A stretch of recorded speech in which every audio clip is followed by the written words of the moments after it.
Oh, the weather outside is frightful, but the fire is so delightful. And since we've no place to go, let it snow, let it snow, let it snow.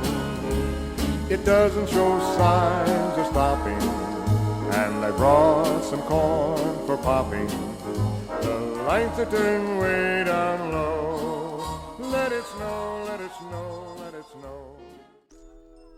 A Die Hard Christmas, the illustrated holiday classic written by Doogie Horner, illustrated by J.J. Harrison.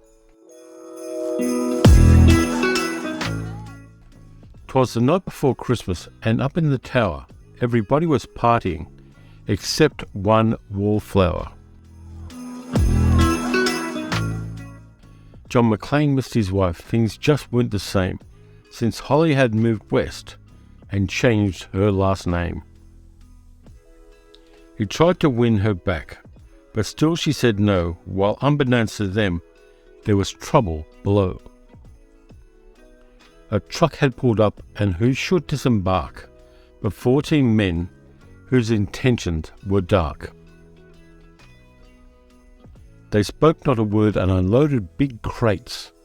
They cut the phone lines and locked all the gates. Carl swept the ground floor, shooting every guard dead, while visions of bearer bonds danced in his head. John took off his shoes, making fists with his toes. It actually worked. Well, what do you know? When out in the lobby there arose such a clatter, he sprung to the door to see what was the matter. When what to his wondering eyes should appear, holy crap, there are terrorists here. John hid under the table where no one could see and watched Hans question Mr. Takagi. I'm going to count to 3. There will not be a 4. Give me the codes to open the vault door. I don't know the codes, so go ahead and shoot. Okay, said Hans Gruber, and ruined Takagi's suit. John tried to call the cops by pulling an alarm, but instead called the bad guys who tried to cause him harm.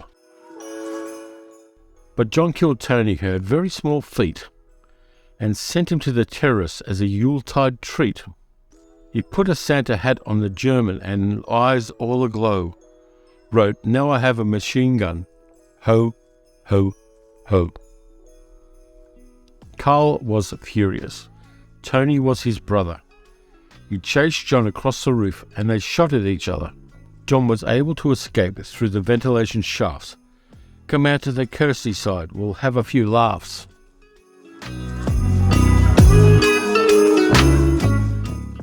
At Nakatomi Tower, Sergeant Powell appeared. He checked the whole lobby and saw nothing weird. He was pulling away but didn't get far before Marco landed on the roof of his car. Powell drove away backwards, screaming in fright. "Welcome to the party, pal," John yelled in delight. More police arrived, the FBI and a SWAT team, but Hans didn't mind. It was all part of his scheme. More rapid than eagles, his henchmen they came, and he radioed and shouted and called them by name. Now Eddie, now James, now Franco, now Uli, on Fritz and on Karl, hair long and unruly. They shot the SWAT tank with a surface-to-air missile and knocked it away like the down on a thistle. Now John McClane was angry indeed. He blew up to terrorists and called them jerkweed. Ellis told Hans, "Bobby, I'm your white knight." Hans shot him dead, giving the hostages a fright. Hans went to go check on the explosives fuse and saw that poor John wasn't wearing any shoes. John fled from Carl and Hans, but alas, he had to run barefoot over sharp broken glass. His feet, how they hurt, his soles oh so bloody. John crawled to the bathroom and called his good buddy.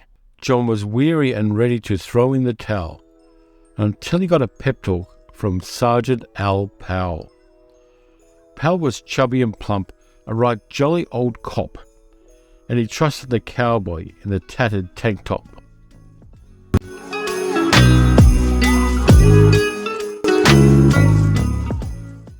But a reporter was probing into McLean's life and revealed that Holly was actually John's wife. Hans quickly flipped over the gold picture frame. "It's a pleasure to meet you, Mrs. McLean." His clothes all tarnished with ashes and soot, John staggered to the roof, bloody and barefoot. The explosives were wired to the rooftop with care, in hopes that the hostages soon would be there. John warned everyone the roof would soon blow as the chopper strafed him with high-powered ammo.